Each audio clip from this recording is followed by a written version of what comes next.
You know, there must be one somewhere. There always is in the Bond films. Well, if there was a hidden secret camera somewhere in my study, the listener would probably think that A, I had an imaginary friend, or B, I've got a bit of a habit of talking to myself.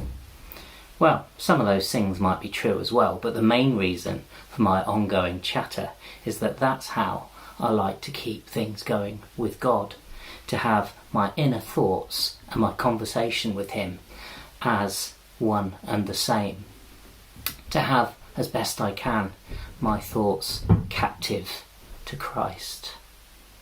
Now, some people find structured prayer the most useful for them.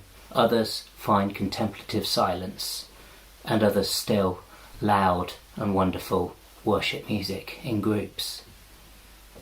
But I expect all of us have had times where we've found prayer of any kind difficult. Perhaps in this time of lockdown you're finding prayer difficult. A time where church buildings are closed and large groups can't gather together. This has perhaps been a time of struggle for you in praying, in worshipping, and in being with God.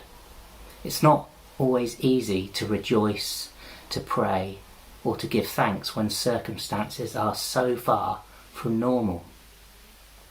Well, in Paul's first letter to the Thessalonians, we find the church at yet another stage in its far from normal life story. It's a letter of encouragement to a young church of new believers who find themselves struggling in a time of persecution and trial and doubt.